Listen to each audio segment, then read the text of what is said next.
everyone for coming here this evening.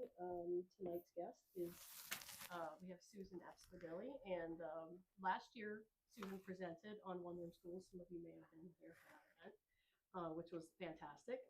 And this time she's presenting on her latest book, Timber, Northwoods Story of Lumberjacks, Logging, and the Land. So please give Susan a warm welcome back to the Society. Yes. Thank you. Yes, I was so happy to return because everything works here. I've done talks where there's like a white sheet on the wall, and this is just such a good setup. So I'm happy to come back. Yes, I'm here with my husband, Paul. He was actually a middle school teacher for 42 years. So he just retired a few years ago. And I am also a retired teacher. I'm not using a mic. Can you hear me okay? Okay, I'll use my teacher voice. And then, yes, I taught elementary and middle school for 34 years and just retired a couple years ago. So tonight, I'm here to talk to you about my new book, Timber. This book was written by my dad, JerryApps. I just brought the one copy that's not for sale if you want to look at it, though. And he also did a book on the same topic. And then the Historical Society asked me if I would do a book for young readers on logging. He wrote the first draft of it based on his research from when the white pine was king. And then we actually did quite a bit of editing and revision to get to the book that I have here today. So just a couple notes. The photos in my PowerPoint are from me, or they're from the Wisconsin Historical Society. If there's a little image number, WHS with a number, that's the Wisconsin Historical Society. And then if I used images from someplace else, I made sure to let you know where I got the images from. And then all opinions are my own. It's my little disclaimer, in case you don't agree. I like to start my talks with a land acknowledgement and recognize the Native nations from our state. Thank you for inviting me back, Ripon Historical Society. I love coming here. I actually lived in Green Lake for 2 years. My first 2 years of teaching, I taught at Princeton Elementary, and I came into Ripon for various things and groceries, and so I love this part of the state. So, has anybody in the room ever cut down a tree with a hatchet or a saw? Yes, good. I knew there were people here that knew what I was talking about. You were just being shy. There's more to it than you think, right? Yes, you have to know what you're doing. You can't just cut down a tree. Does anybody know someone who worked in a logging camp, like in your relatives and anybody in your family that you've heard about? No?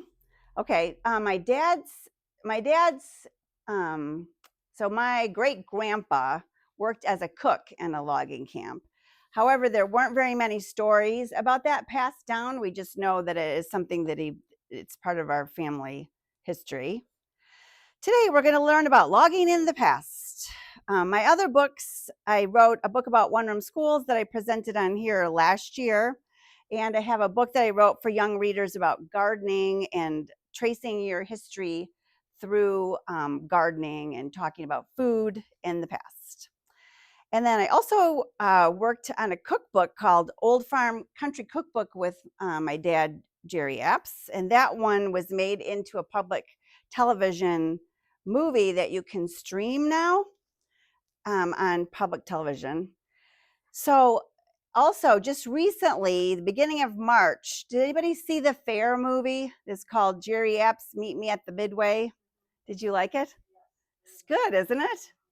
That one celebrates 4-H members and county fairs and state fairs and fair food and kids taking care of animals. And if you haven't seen it yet, you can stream it. It's really good. I really liked it.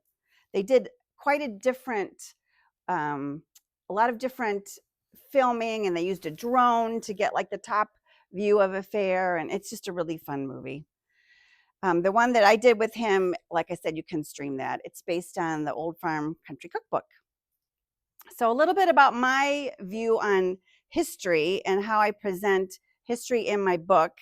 It's based on what fourth graders in Wisconsin study as historians in the Historical Society book, Wisconsin, Our State, Our Story. So in my view, history is the study of the events of the past and the people who lived in the past. And who tells about the past? Well, historians study the past and explain it through stories. However, no one person can describe every event, or should they describe every event? You should have, we were just talking about this actually before most of you got here, but in lots of times it's really important to have different viewpoints of the same event because it's viewed differently. It's really important to get different perspectives. How do we tell about the past? Well, historians ask questions, and then you need evidence to answer the questions. The evidence helps them choose what to tell, and historians ask themselves, does this matter? Does this information matter to other people today, and why? When you're doing research, it's helpful to have secondary sources, which are kinds of books that, and they help historians find out what kinds of questions people have already explored. It's already been published, it's already been researched and cited, there's references. So my key reference, of course, was when the white pine was king.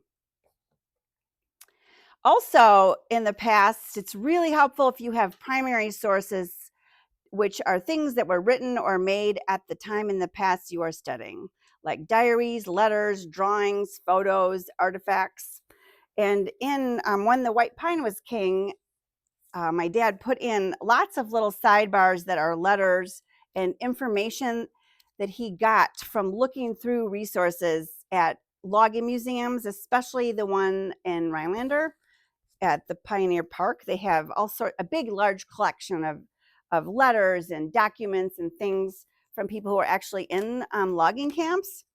And in my book, I also did the same thing because it's really important for anybody studying research to try to get to a place where you have a source that is from someone who was there. So this is to introduce the topic today. This is a letter from a lumberjack. He became a lumberjack when he was 16 years old. He was from Green Bay. He worked in logging camps in Michigan and Wisconsin. And in 1899, John wrote this letter to his family. He was in Michigan, December 17th. So it's in the book. It looks like this. There's a little bit of a sidebar, and then there's some questions to think about after the entire letter. Dear father and mother, father and mother, I got your kind and welcome letter the 1st of December. I think you are all expecting a letter. I am getting along all right, and I hope you were the same. We had a big snowstorm Monday, and it lasted all day. I have 34 working days in. I don't think of coming down for Christmas. They're going to start hauling after New Year's. The fellow that used to sleep near me jumped, which means he quit. He jumped Monday and helped himself to my drawers, stole his underwear, and a pair of mittens. You need not trouble yourself by sending anything down. I will see that I dress with that I got. It ain't very cold in the daytime, but heavy, and then it goes on, heavy frost in the mornings. So in this case, what we know about John is that he was fairly literate. He could write, he could read, and he's not coming home for Christmas. So it's interesting to peek into the past by looking at primary source documents. The fourth graders in the textbook have a chart like this where they're taught to think like a historian. They have to look at a situation from the past and think about cause and effect, how things changed, what happened that made a turning point, and then trying to see things through the eyes of people that live there. Here's the same chart kind of in a bar graph with the same kinds of questions. So today's plan: short history of Wisconsin leading up to the logging era. What was a logging camp? How were logs transported to the mill? How did technology change logging? And what happened after the logging era? And today, how can we be a person that cares for trees?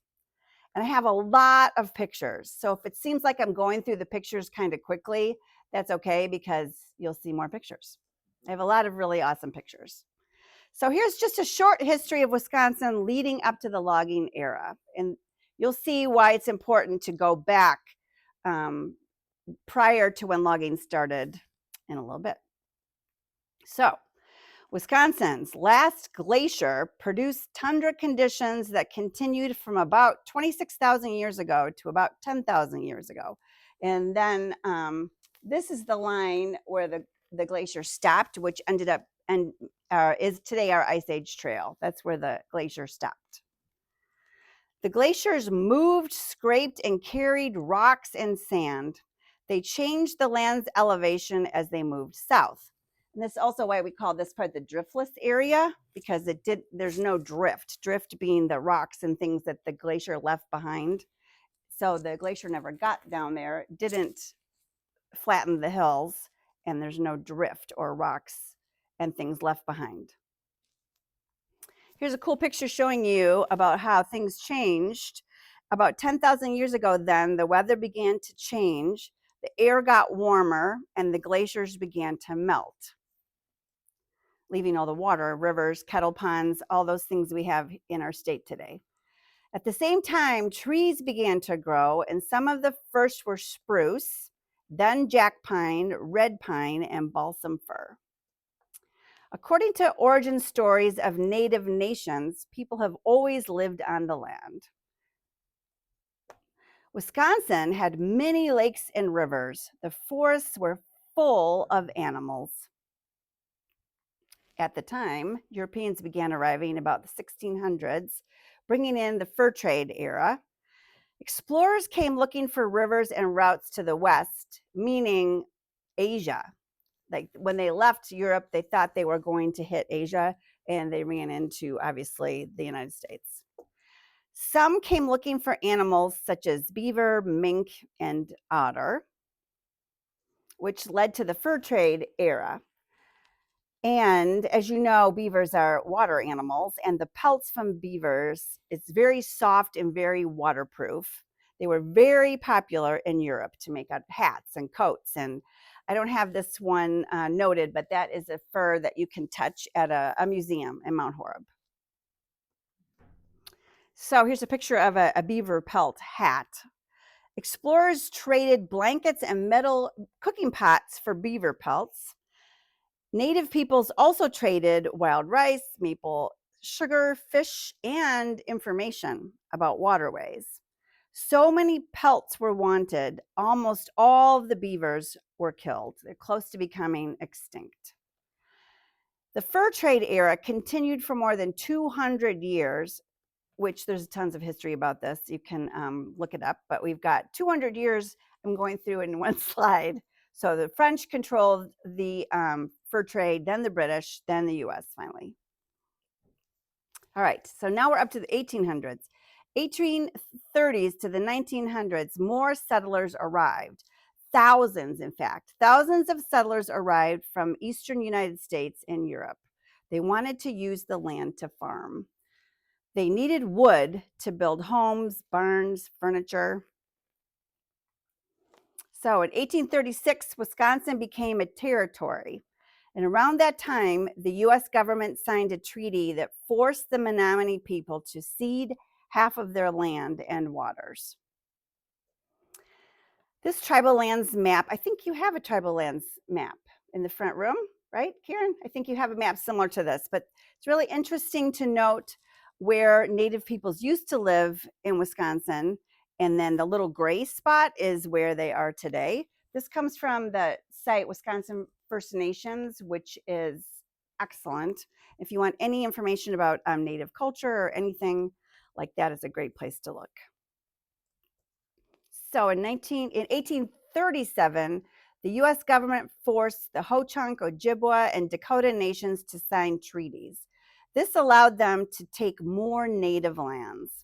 There's a lot of information about the fact that these treaties were not fair to native nations, that they didn't understand what they were signing, that they weren't even In some cases, they weren't sending their actual leaders of the tribes. They were sending other people who shouldn't have been the ones signing them. They didn't realize the government would own the land and that they would have to move at first. In the mid-1800s, the population grew very quickly, and by 1846, most of today's southern and eastern counties were settled. And in 1848, Wisconsin becomes a state. So what's happening in Wisconsin? In the southern part, men were mining. Men worked so hard they didn't have time to build real homes. They sometimes lived in dens or caves in the side of a hill. That's why we get to be called the Badgers, because they were digging in the ground like a badger.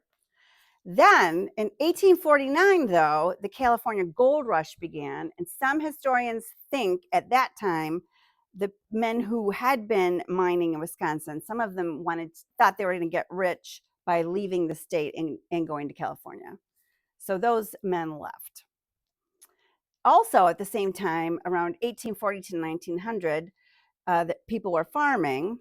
1860 had the largest wheat harvest in Wisconsin. However, most wheat farmers did not become loggers. In the 1860s, there was a huge year of damage to the wheat crop. Chinch bugs damaged the wheat, and they could not grow wheat anymore. They were just growing wheat. It was damaging the soil. It was not successful anymore. And then after 1870, farmers started growing other crops: oats, hay, corn, potatoes, tobacco, hops, and dairy. And of course, the Civil War was in there at the beginning of the 1800s. So now we're approaching logging. Why was logging so popular and so important at the end of that century? That's the big question. Well, thousands of settlers came to Wisconsin in the 1800s, and they needed lumber to build homes, barns, schools, stores. Also, people in cities like Chicago, St. Louis, Minneapolis, Detroit, they also bought lumber from Wisconsin logging companies. So settlers and loggers chose white pines, which we had a lot of. Why? The trees were tall and straight. We're talking old growth forests in northern Wisconsin. The pine wood was easy to cut with hand tools. It made sturdy walls and floors. And do you know the biggest reason why they chose white pine? It floats. White logs float in the water. So by 1855, logging and milling became important industries. And by 1871, Wisconsin led the entire nation in lumber production. That's why logging is really important to our history. Look at those trees. Now, from now on, all these pictures, these black and white pictures from the Historical Society are just amazing. I just love them. Sometimes in the logging camps, a photographer would travel from camp to camp to camp and take the pictures. So that's why there are pictures. And there are lots of them. If you want to look at the Historical Society images, you can look at them for free on their website. Huge trees. Wisconsin's trees were important to the state's timber industry, and our state provided lumber for many. All right, let's go to a logging camp. Logging camps were work camps, not like a camp like kids think of today, in forests where loggers worked and lived during the winter. Anybody have a guess why they were working in the winter? There's one answer here. The ground was frozen, which made it easier to move the logs. You weren't moving your animals through mud, and it was just frozen, so it's easier. Animals pulled a sled full of logs over the snow. Another huge, huge log. Some farmers were available to work in the winter, and there were no insects in the woods in the winter. Lots of times when there are pictures of giant loads of wood with people standing on top, that was sort of a picture for the photographer. It was very, very, very dangerous to have a sled loaded very, very high with logs. So I was talking to my dad about this, and he's guessing that they were that they would set it up and metal chain them up specifically like that for the photo, that they weren't always stacked that high up. In the logging camps, the early logging camps were just wood buildings, not fancy. They were made to be used for that winter and then taken down and moved someplace else. There was usually a bunkhouse, an outhouse, a cookhouse, blacksmith, a barn, and some kind of a storage shed. In this picture, this description said that the buggy was actually the photographer's buggy. In this picture also, you can start to identify who the people were. This is the cook, obviously wearing the apron, and there's a dog there. And it's interesting to see the clothes and just about how old they were. You can get some information from photos. In early logging camps, most lumberjacks did a variety of jobs. As camps became larger, each person was assigned to one job, and this helped the camp run smoothly. These are dish pans from the Rhinelander Logging Museum. Let's meet the crew. Chopping down trees and cutting them into logs was very, very dangerous, hard work. The foreman was the boss of the entire crew. He helped keep order among the lumberjacks. The cook and the cookie. The cook planned and prepared all the meals, and the cookie assisted the cook, hauled water, hauled the wood. And apparently, if the cook was not good and didn't cook food that was liked by the lumberjacks, that quite often the lumberjacks would just leave camp.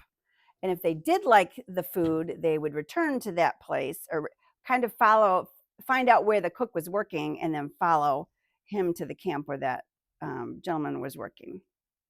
Logging crews ate 3 big meals a day. Apparently, you were not allowed to talk because they were just supposed to be eating and then get back to work. No talking. There is even a sign at the Rhinelander Logging Museum in their kitchen setup. It says no talking. There are tin dishes so that nothing would get broken. It's very organized that way. If they were working too far out of the main camp, the cook would on a sled bring food out to the camp, so they literally didn't even leave the woods to eat. They often just ate lunch in the woods. The teamster was the person who drove the team of animals that pulled the sleds, and he cared for the animals. By the 1850s, horses were used more than oxen because they were faster and easier to care for. The blacksmith made and repaired tools. He also put horseshoes on the horses, which I have a horseshoe in here for kids because some kids don't know what horseshoes are. Do you know what a horseshoe is? You're smart. But if you say horseshoe, they don't know what it is. So I put a picture in there for them. They protect and support a horse's hooves. Obviously, I have had kids think that horseshoes were shoes, like you put a shoe or a boot on the horse. I'm like, no, that's not what it is. A fitter, this is where it gets tricky. A fitter used an axe to chop a notch into the tree. So the tree will fall toward the notch. So this is a really important job. Before you can notch the tree, you have to stand and look at the tree and figure out where it's going to fall. Because there was a phrase called a widow maker, that if a tree fell the wrong way, it killed the person.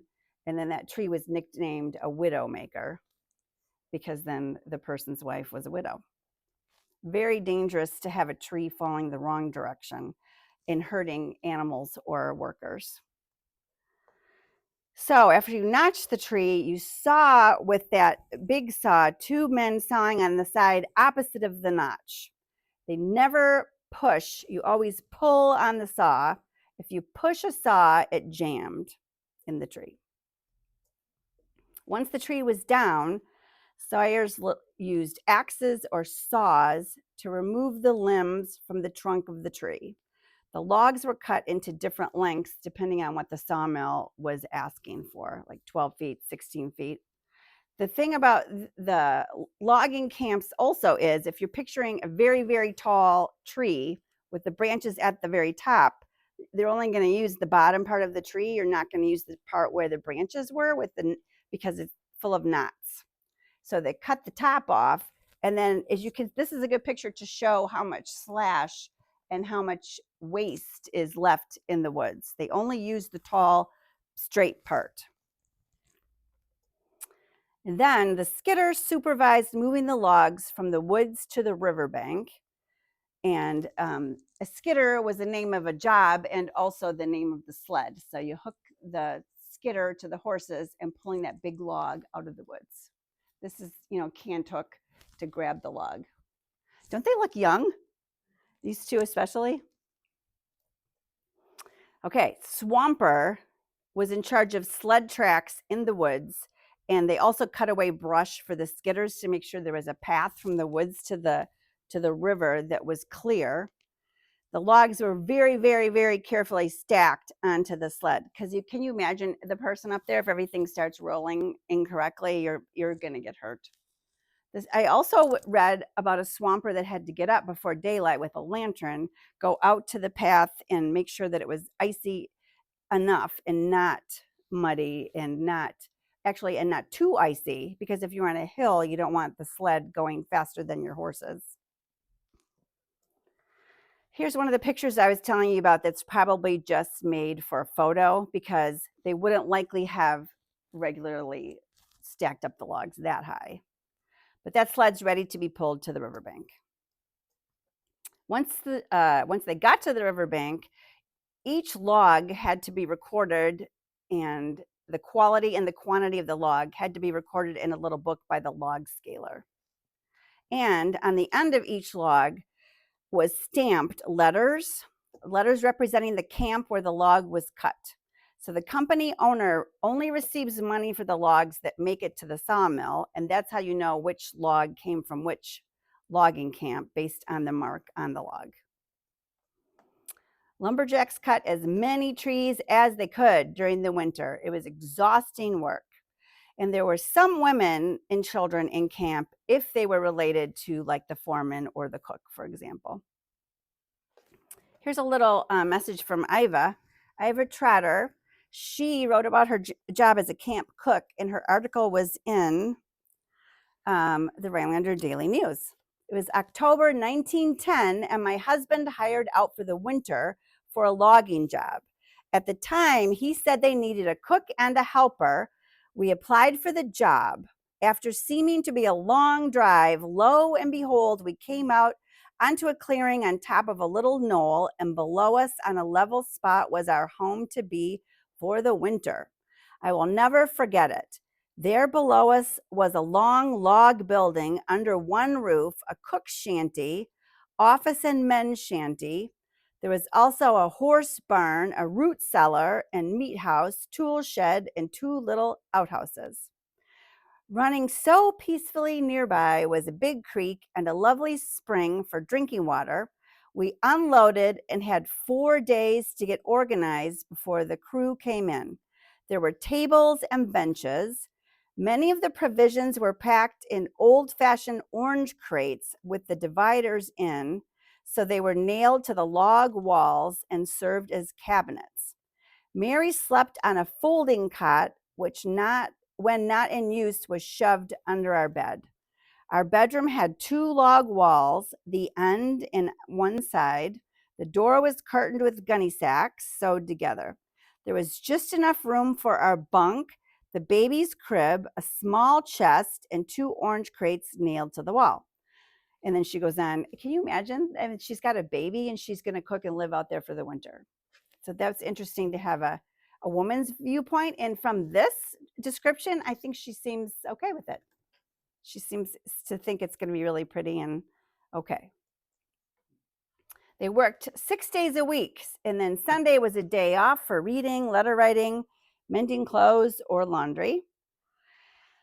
Lots of stories about telling tales and music, and if someone new came to camp, then there was sort of initiation storytelling. And of course, one of the most famous stories in Wisconsin is about this beast that was 7 foot long and weighed 185 pounds and had a big head with 2 horns and large fangs and green eyes, and it was nicknamed a hodag. It smelled terrible, like a skunk. A timber cruiser, who was the person who went on ahead of the logging camp crew to choose this place where they were going to build the logging camp. Eugene Shepard was one that reported seeing a real hodag, and then that's what they have now outside the Chamber of Commerce in Rhinelander. So he claimed that he really did see one, and according to some stories, if a new person came into camp, they would tell the person that they'd seen this monster, and somebody would go outside and bang on the walls or make noises and try to scare the person into believing. Of course, lots of stories about Paul Bunyan, the greatest lumberjack of all, trying to make into some nostalgia about the lumberjack skill. A tall tale, of course, is a larger-than-life person with superhuman abilities, very fast, very tall, or very strong. Paul Bunyan tied a rope to the end of his axe and cut 40 acres of pine trees with a single swing. And Paul Bunyan even carved the Great Lakes by dragging his axe behind him. All right, we're up to spring. How did logs travel to the sawmill? Well, I told you they floated. Can you see the little people here? At piles and piles and piles of winter work cutting down trees. Logs were piled on the riverbank, and when spring arrived, the ice and snow melted, and the logs could now float downstream. This was usually a different crew of men. The men who stayed at the logging camp, some of them left in the spring and if they were itinerant, they maybe went to find a job doing something else. If they were farmers, they maybe went back home. But rivers were essential during the early days of the lumber industry to transport logs to the sawmill. They were hired separately by a separate boss to be on the river drive. It was a completely different set of skills, very dangerous. They literally floated on the logs down the river with the logs, or walked in the water with the logs. It was called the log drive. The men in the front crew balanced on the logs, in this picture on the peshtigo, and those log poles are called pike poles. They wore special footwear with cleats on the bottom, and this is a boot from the Lacrosse Historical Society, and they came up a little bit higher to keep their feet from getting cold and wet. And it's spring, and the ice just came out on rivers. Is very cold if you happen to fall in. The river pilot was in charge of the crew, and he hired skilled lumberjacks for the log drive. There's a huge river full of logs floating on the Wisconsin River. The men worked from before sunrise until sunset. They had to eat, so there was a cook's tent that floated along with them on the Wisconsin River in 1913. And then this one's called the Dancing Annie, about 1900. It was a wooden wanigan, and that also was a place to store bedrolls and personal belongings, things that the foreman maybe was bringing along, also like an office. Here's members of a crew near the Chippewa River about 1905. This time, the canned hook has a sharp, pointy end, so it was called a PV. The rear crew, following the front crew, they came along in bateau boats left over from French fur trade is the name of the boat, to follow along behind the logs. They didn't want to lose any of the logs if they could help it. So if there was a log that maybe got caught up on the side or the bank of the river, they were in charge of making sure none of them were left behind. One of the worst things that could happen was a log jam. Logs got stuck, and then other logs piled up behind them. So if you're picturing the current of the water and then logs starting to get stuck, and then while they're stuck, if a person couldn't get to them to figure out which log to move to cure the jam, then the other logs would just keep continuing backing up behind them. Huge mess. How did they break up the log jam? The crew walked on the top. Sometimes they had to use horses to the logs, tie them to the logs to break them apart. Some actually large lumber companies who were paying for certain groups of river drivers, sometimes they just blew it up.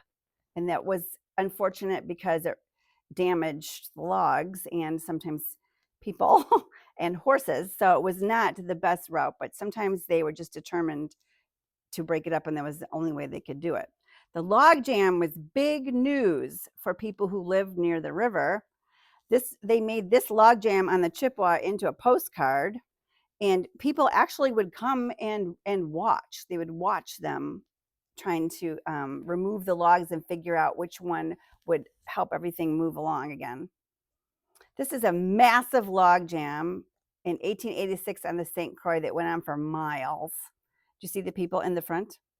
There they are. Huge, went miles and miles and miles and miles. The log jam on the St. Croix took 200 men, 100 horses, and boats to break it up. I think that's the same bridge. So there's a bridge over the St. Croix, and there's kind of a picture from the bluffs. Here's another log jam near Black River Falls, and there's a little man sitting right in the middle there. So you can see what a mess that was and how long it would take for them to get the logs to move again. Here's a picture from my book showing where early sawmills were located. Not all of them, but some of them. They were obviously located near Wisconsin's larger waterways because that's where the logs were coming from.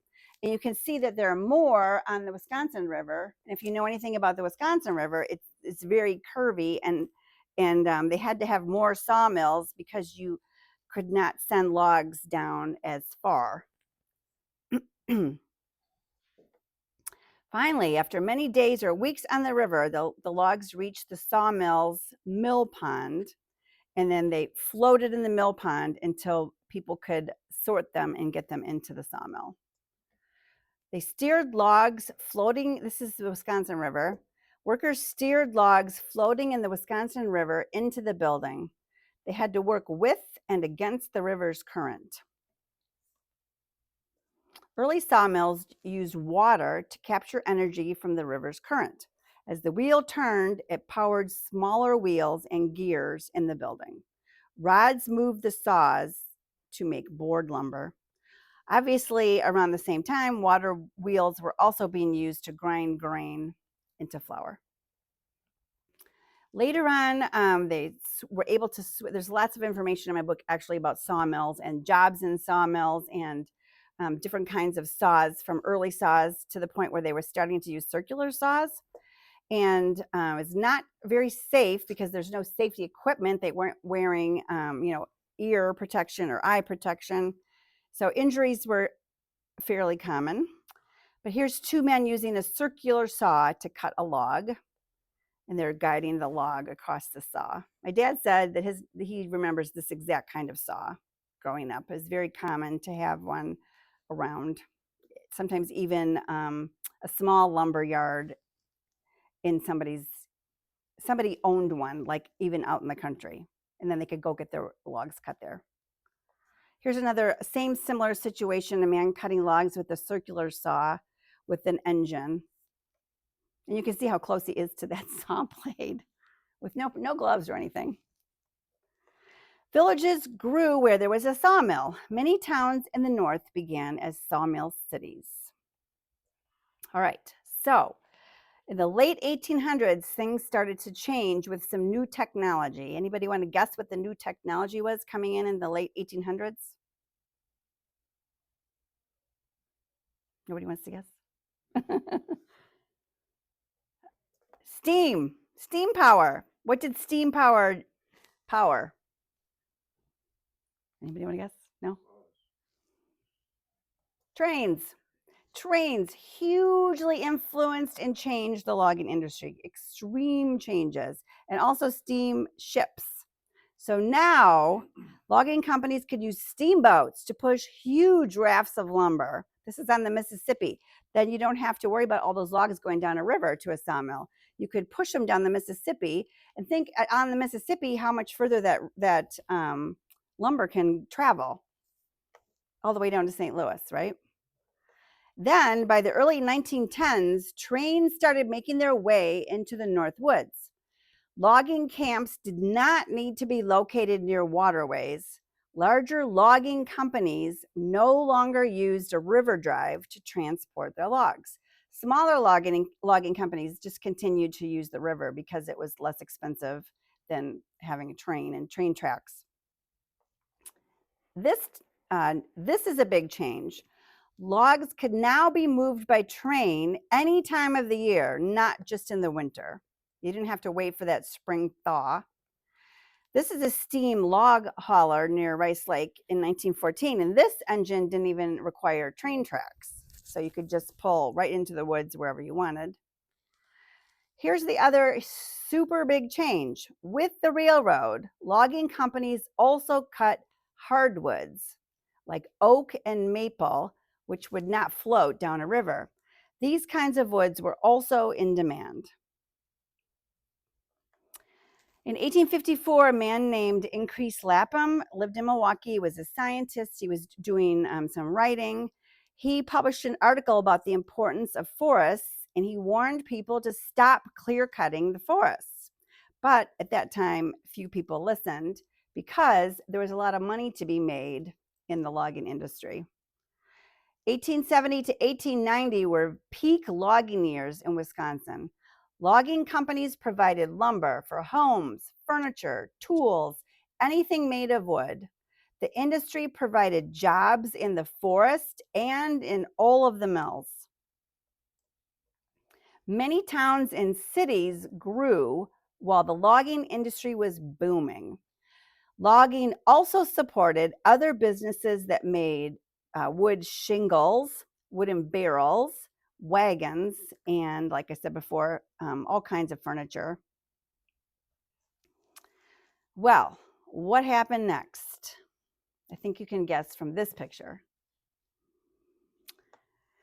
The land was bare and full of stumps. Acres of land were covered with slash, or that leftover brush, left behind brush and branches. This land became known as the cutover.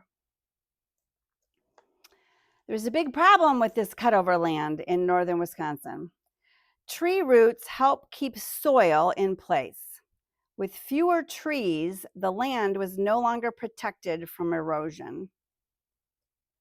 Without trees, the top layer of soil washed and blew away, and overall the land became very dry. Strong winds blew across dry land in Peshtigo on October 8, 1871. There was a huge forest fire, started because they were burning some slash near a railroad. The fire was so big, it could not be stopped, and it actually jumped from one side of Green Bay over to the other side, over to Door County. The fire burned more than 1 million acres of forest, and many, many people died. Coincidentally, it was the exact same day as the Great Chicago Fire. And then remember, that was 1871. The logging boom was over. However, after this fire, Chicago needed wood, so there were still people logging. There were still logging companies sending wood down to Chicago. Later in the end of the 1800s, the logging boom was over. Some mills made pulp and paper. However, people were encouraged to try and farm the cutover land, the land where the old growth trees had been. The state encouraged immigration to the cutover lands with these promotional photographs, which were not real because nobody can grow a cabbage that big. But they literally sent pamphlets like this to Europe to try to get immigrants to come, because they said, we have land, come and farm our land. When they got there, they realized the land they were promised was not as flat and ready for farming as they thought. There were huge stumps everywhere, and removing the giant stumps was not easy. Here's a man using a tractor to try to get a tree stump from cutover farmland. Other times they literally blew them up again. I think dynamite was a useful thing to some people. In the early 1900s, many decision makers continued to promote the idea of farming. Some also believed the land would just restore itself by self-seeding. Like if we just waited long enough, the trees would come back. Here's just a map of the 18 counties where there were cut over lands. So the entire northern part of the state. When started with the pines, they also just went in and cut the rest of the hardwoods. It was very, very much cut over. Finally, in 1904, Edward Merriam Griffith was the state's first state forester, and there's a lot of information about how forestry was developed in our state, and I only have a bit of it in the book, my book. There's more in my dad's book and more other places, but finally, some people believe that the forests that we had needed protection.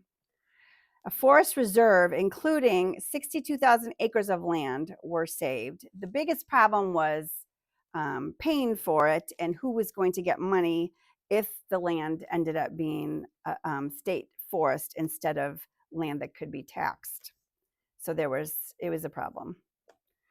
In 1911, work began at the new state-supported Trout Lake Tree Nursery. So there was a plan to start growing pine trees to replace the trees that were lost in the cutover. People were still trying to farm the cutover lands. However, the soil was not good for farming and the growing season was very short. However, decision makers continued to disagree about what to do with this land.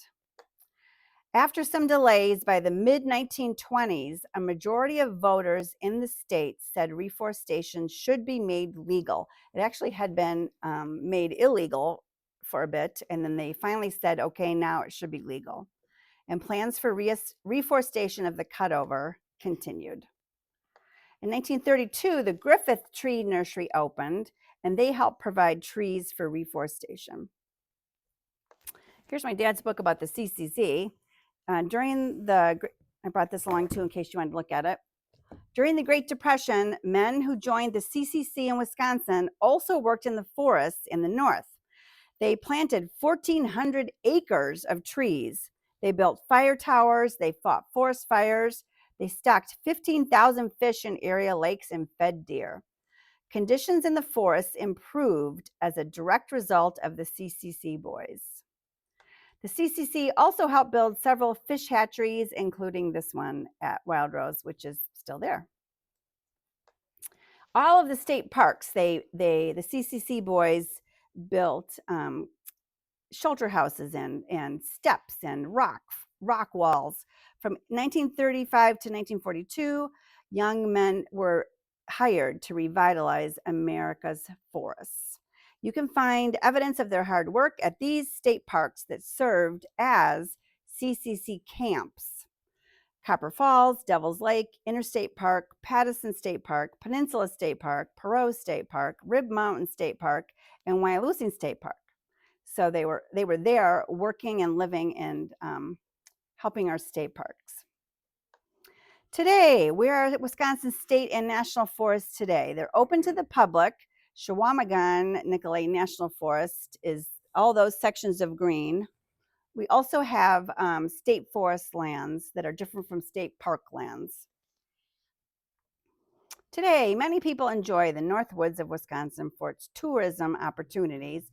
And once people finally figured out that farming north wasn't actually going to work, then they started encouraging people to travel north for tourism.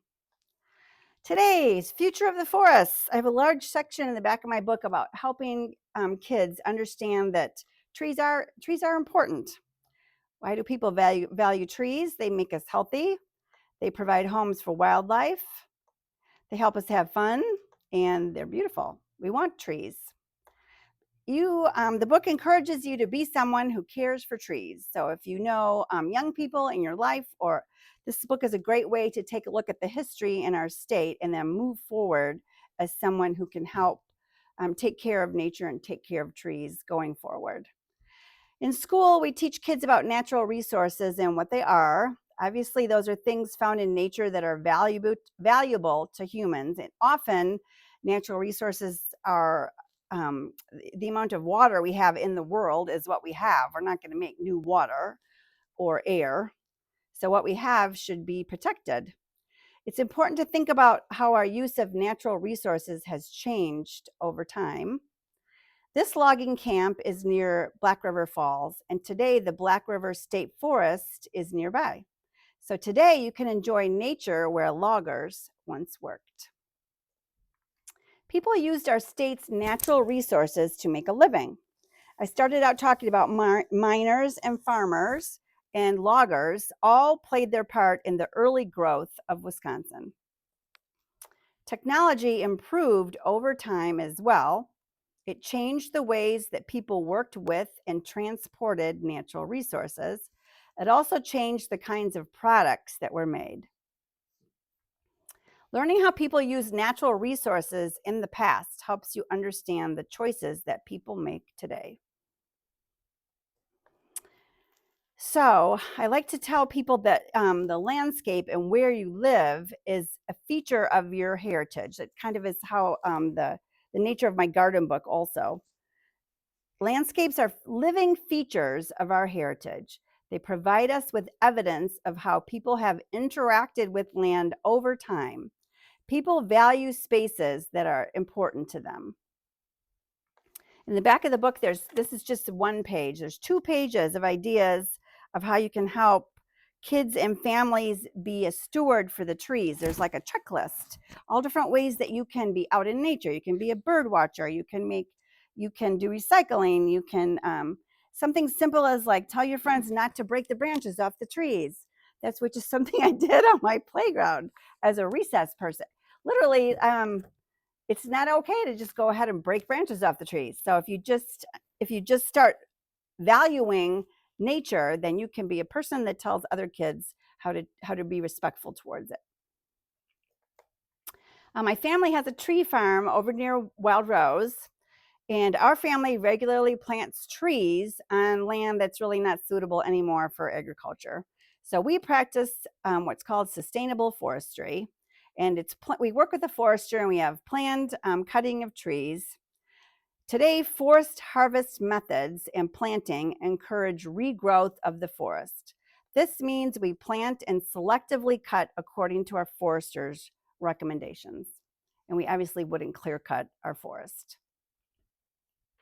Here's Paul. Paul, you're in the PowerPoint. Here's Paul and my brother doing some brushing and some cleaning, and we're very safe. We've got all our helmets and gloves and ear protection. So it's a little bit different than they'd used in the past. All right, some information about me coming next year, August 2026. I have a picture book coming out called ABCs of Wisconsin Cheese. It should be really fun. Those are pictures of wheels of cheese at the LeClaire Creamery, which has goats, and they make goat cheese. So I stopped by there and bought some goat cheese. Also coming soon, October of 2026, is a book called Old Farm Country Christmas, and it's a sequel to my cookbook. It's going to have a lot of Christmas recipes, and it'll have recipes from my mom's side of the family, so there'll be some Scandinavian recipes in there. Those are both at the editor right now and in revision, so it's happening. Here's a picture of all my books and how you can get a hold of me by email, or you can get a hold of me at the Wisconsin Historical Society Speakers Bureau. And I would love to hear questions or comments from you about logging and logging history. Anybody have a comment or a question or something to share, ideas, something to share about trees? Really?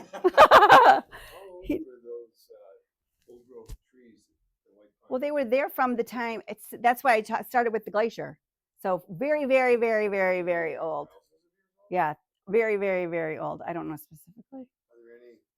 He does this every time. He asks me questions I don't know the answer to. Does anybody know the answer to that?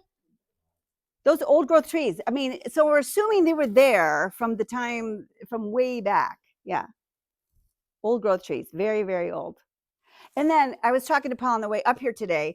There is a spot in Minnesota, if you're interested, not to plug a different historical society, but I just got this book, Gentleman in the Woods, a woman who published this book through the Minnesota Historical Society, and it's so interesting, and it's got a lot of pictures actually from Michigan and Wisconsin Historical Society, but the tone is completely different than my dad's logging book. So if you want to read something completely different, she's going into the fact that people like to think of Paul Bunyan and the Lumberjacks in a nostalgic way. And then this is obviously for adults, and my book isn't, but she just goes into other issues with logging and the fact that they were taking native land, and natives were actually working at lots of the lumber camps, and they weren't seen as equals necessarily, and just really interesting. Yeah. But she also says that there's a spot of land in Minnesota that got surveyed incorrectly with the old growth forest. It got surveyed as a lake, so it was never logged, and it's still there. So there's a little spot of land in Minnesota that has that old growth forest. I think we should go there so we can see how old those trees are. Yeah, I don't know. Yeah, go ahead. Just a comment. I remember when I was a kid, we used to go up to northern Wisconsin for camping, and it took us about 7 hours. Or it seemed like it had from Beloit to Clear Lake up in by Monopoly. And I remember going north of Wausau, and this would be the mid-50s or so. The tree stumps along there, and US 51 was a gravel road at that time, north of Wausau all the way up to Minocqua. And that was quite interesting. And my father told stories about him and his family going camping up that same area, Clear Lake area. They liked that. And that the forest, you wouldn't recognize it now because the tree growth and everything was so much, it was empty, clear cut. It was still clear cut then. What year was that? The 30s. 1930. Oh, that's so interesting. Thank you. Yeah. That probably makes about sense because my relatives were Finnish that were dragged and said, "Hey, come farm this land." It was like, oh, Your relatives were Finnish? Yeah. Yeah. So like they were around the Brule River area. Right. There, and so they were trying to basically farm this land, and no one had any business trying to farm. Right. Basically, mostly subsistence. And I was just up there 2 years ago to look at some of the graves, but now it's like basically almost all forest land because it basically they bought it up and yeah. So Even did they from when I was a kid. did they move then when they ended up not being able to farm? Where did they go? As I remember hearing is that my great grandma Peterson, and she was a widower with her daughter still working the farm, basically just some subsistence Right. agriculture at that point. And the state just said, "We're buying you out, we're buying the land," and then basically she had a little bit of a pension that she was able to live in Brule, the town of Brule. Oh, she just moved into town. Okay. Then most of the relatives eventually moved into Superior and took work at docks. Huh. Thank you. Yeah, that's super interesting. Yeah, Lee. It's interesting in now how far south, your map showed the northern counties, were they actually doing logging? There's the famous story, was made into a movie the day they gave babies away, and that occurred at Eureka, like 14 miles north of here. And the oldest son, after he'd given all of his siblings away to different families because both parents had died. Oh my So gosh. This like 14 miles north of here. He went to work in a lumber camp. And his father had originally worked in a lumber camp, got in a fight with the boss, and then the Eureka had his own boat building, not shipbuilding, but boat building. So that was not that far north of here. And I've had people going back to, like those of the 20s and 30s, told me they could remember logs coming down the Wolf through Udamore into the Fox and Oshkosh. And I'm sure the Payne or the Oshkosh Historical Society has, information on how long that lasted and when it ended. And as for planting trees, when my uncle passed away, I asked my cousin, and he couldn't give me a number because he'd keep buying, call it hunting land, but not that far north of here, maybe 20, 30, 40 miles north of here. I said, well, how many trees did Walter plant in his lifetime? He says, I have no idea, but it was in the thousands. So he was doing what you were showing. He was replacing trees. Yeah, I think there was logging further south, but I think the map was identifying where it was sort of clear cut. Yeah. In the Menominee, ended up having, I have a little section that about the Menominee tribe and their sawmill, because they were able to keep their land and keep it wooded, because Chief Oshkosh went to, maybe you guys know this story, he went to Washington, and the state tried to buy that area also, but he convinced them to let them stay instead of moving them out of the state. So that was interesting. And they've always had sustainable forestry with their mill. So I have a little section about that in the book too, which I'm really proud of, because the book was actually supposed to come out last August. And then the Historical Society really wanted this section on the Menominee to be vetted and to make sure it was right. So somebody from Tribal Relations read it, and they added some things. And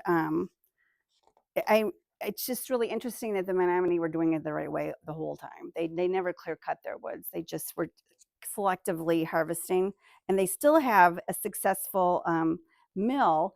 And the wood from the Menominee sawmill is the wood at the Buck Stadium in Milwaukee, which is pretty cool. The floor of the basketball court is Menominee wood. So I think that's cool. Fun fact. Yeah. All right. Yes, sir. Well, you'll have to forgive me ignorance, but did the white pine and the maple and the oak, did they all grow like in the same area, or were they like? Great. No, that's a good question. I'm assuming that the woods of the north had all of those kinds of trees, and that the first run they were just cutting the white pine because they could float it on the rivers, and that's, Or would they then work around these? yeah, I guess they would just leave those there, and then they came back in. I'm assuming they came back in and then went and cut the rest, the oak and the maple, after the white pine were already gone. That's what I assume too. What? Yeah, and they had steam power, and they could bring in tracks and put tracks in where they needed them, and then pick them up and then move the tracks. But that was very expensive, so the larger logging companies were the ones that did that, as I understand it. So that's a good question. Are there any commercial company names we would recognize now? Yes, and I didn't, in my book, we purposely chose not to name specific companies because we wanted the focus more to be on kind of the logging history and then trying to, and moving into conservation. But my dad's book, yes, has, in fact, his, you should get his book too. I don't have any of his for sale here, but his chapters are a lot different. He has a whole chapter on sawmill towns, life at a sawmill town, and logging and lumber leaders. There was a big issue at one point with whether we could use the word, like a lumber baron. That phrase is controversial because it is. And so I don't even mention that in my book at all. We just stayed away from it. But yeah, Weyerhaeuser, and then Knapp. In his book, he's got a section on Knapp Stout and Company, Connor Lumber Company, and William Connor. And he's got a section, Wisconsin Lumber and the War Effort, Richardson Brothers in Sheboygan, Orrin Ingram. So yes, there are definite history about specific people and specific companies. I just didn't put that in the book, my book for younger readers. Yeah, good question. I was going to mention that. Lots of people are interested in that specifically because they made big contributions to towns where they were living, and some of them funded various buildings and in the towns. So yeah, it's not unimportant. I just chose not to put that in the book for younger readers. Yeah. Yeah. You know, you said the logs were marked or stamped. Yeah, that's Do you know interesting, anything isn't it? about the tools? I mean, was it like a So I think it's something that, do you know anything about it? No? I'm assuming it's something the blacksmith made. It's like a stamper. I don't know. What do you think? We saw them. We said stamped in so that kids would understand that it was like a mark. But you guys would know that if you, what would you have done? It would have been, we saw them. We saw the stampers in lacrosse, and we saw some symbols. If you pounded in the end of a pine log, would that stay? Probably in time, yeah. Because it's soft wood. Depends how banged around they get going down the river. That's another good question. So this is good. I've only done this talk a couple times, but then every time people ask me questions, then I can add it to the talk when I find the answers. 'Cause I'm I love that when assuming people ask me questions. The mill owner or the sawmill is the one that, Yeah, what numbers? right. So there was a quality, I didn't talk about that in my PowerPoint, but I have a section in the book about the jobs at the mill. And one of the jobs at the mill was for the person to be recording which companies were getting which money for which logs that came in. It's probably a very important job. So the Yeah. logs were all Mixed just up. mixed up, and then somebody had to sort them when they got Yeah. to the mill. It's really interesting, the whole floating, and then if they were on the river, I didn't mention this either, but if they want to go to sleep for the night, they had to build a boom across the river. It was like a floating, I was picturing like noodles, like floating noodles, but they weren't noodles, obviously. But you have to build a boom so that they won't keep going, so that they just, and don't jam up. So just at a spot in the river with not so much current, so they would sit there and float so you could go to sleep. It's just very interesting. Yeah. Well, the question earlier about the different lumber companies. Yeah. We now know in Oshkosh, the Payne Oh, right. Center, but all that money came from the Payne Lumber Company, because all those logs came down the Wolf through Dudamore into the Fox and to the lumber mill. And there still is a large, not Wisconsin, but in the UP, just north of Iron Mountain, there's a large Georgia Pacific. I think they cut and truck them out, but I mean, they're taking logs out from up there. And it's a big Up in Upper Michigan? Yeah, it's a big Georgia Pacific place. Obviously, our state's still doing pulp and paper, so it's still part of our business here. Yeah. Not a lot of logging trucks running through. Well, we were just up. Restaurant every morning. There's a log. Big, yeah. So that's funny that you mentioned that, because we were just up in Hayward for the Burka binder. I did not do it, but my brother did. And there's logging. They're still logging. And we saw logging trucks remember that? I was trying to get a picture while I was driving. That's not a good idea. I didn't get a picture of a logging truck up there, but yeah, there's still logging trucks around. We're still logging, and I think they are logging, forest land in Wisconsin sustainably.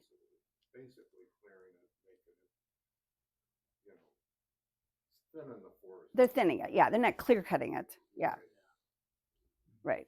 Because if somebody owns property or whatever, you can't just let it grow. You have to Right. have every so many years. Right. Well, and that's what on our property we plant trees every spring, and then, like I said, we're sustainably. This is the summer that we have to. That it's gonna. Some of them will be cut out. Forest management. Yeah. It's forest management through the state, through the DNR. You didn't mention it, but how large, or maybe you don't know, is the Christmas tree? Yeah, huge, right? A former Ripon College alum, former justice on the Supreme Court, to John Wilcox. He's He from and his wife have a 2,500 acre farm near Wild Rose. Wild Rose, Wautoma. Yeah. And they grow Christmas trees. Christmas trees are huge because of the sand. Essential sands is good for growing Christmas trees. Yeah, pine trees. That's a good point too. I should put that in. Judge Wilcox. Yeah, he's from Wild Rose. And he's a Ripon College alum. There you go. Yes, Christmas trees. I have a good friend of mine. A good friend of mine grew up in Illinois, and she actually summered in Wautoma on Big Silver. She is one of the people. She's in her 70s now, but she used to be hired in the summer with the kids that went out and trimmed the trees to make them into Christmas tree shapes. So it was a summer job. So yeah. Yes, sir. I was curious about the camps, and I'm sure you couldn't put this in the book, but did they? Are you going to talk about lice? Did they have regulations about alcohol? Oh, good question. As far as I know, they were not allowed to drink alcohol in the camps. Would they have like a Saturday night? Not in the camps, apparently. And even on Sundays, a traveling preacher would come. They had to go sit and listen to a preacher on Sundays. So That's why you need to read a book for adults. This book for adults, she goes into a little bit more about the going to town thing and like finding some alcohol on the weekend. But, you know, from what I can tell, it depended on how they were paid. So from what I can tell, the earlier, smaller family logging camps, you did just stay for the winter and you almost weren't paid till spring. So you're not going to leave if you're not paid. If you're getting mad, yeah, that's right? They were smart. They're going like this, aha. So if you're stuck there, plus they were way in the boonies. There were no towns. How would you get home? They walked. We got a ride, waited for a horse. I mean, there was a horse that came in and brought supplies, you know, at beginning of the winter, and then they maybe came back to resupply, but you didn't leave. It was hard work. They were stuck there. Yeah. So I'm thinking that if it was a smaller, earlier family logging camp, that there was no alcohol. But then she's saying that some of the lumberjacks later on were a little bit more itinerant, and if they were angry or they got mad or they got in a fight with somebody, that they would leave and then they would make their way back to a city and do some shenanigans. Yeah. And I think then also she's saying that once they were paid differently, maybe, you know, by the week or by the month, that they could take a slip and go to a bank in town and get paid. So maybe that's Minnesota, but I didn't find anything like that till I read this book. So I think it depended on where their money was coming from, is what I'm guessing. You had a whole bunch of young men. Yeah, I know. Did they have any association with women at all? I don't think so. Yeah, I don't think so. I think they were working so hard they just fell asleep at night. Away from the towns? How far away was the towns? Well, I mean, we're looking at northern Wisconsin. There were no towns up there yet. There's still river. I think they played a lot of, you know, on Sundays there was a lot of like sort of feats of strength and yeah. The things that we call now, you know, axe throwing and all that sort of, well, and look at log rolling is still really popular today. The people still do that to try to, it's still, and even the lumberjack games and tournaments in Hayward and axe throwing and yeah, there's some leftover recreation from the days to prove your skills. Yeah. I guess that unless somebody wrote about it in a letter home, I guess we don't know. So it's interesting, isn't it? When you think about history, like what do we know and what don't we know? And whose story are we getting and whose story are we not getting? It's interesting. Yeah. Okay, I have a bunch of stuff up here if you want to look at some more old pictures and the books I brought. And yeah, thank you so much for coming. Appreciate you.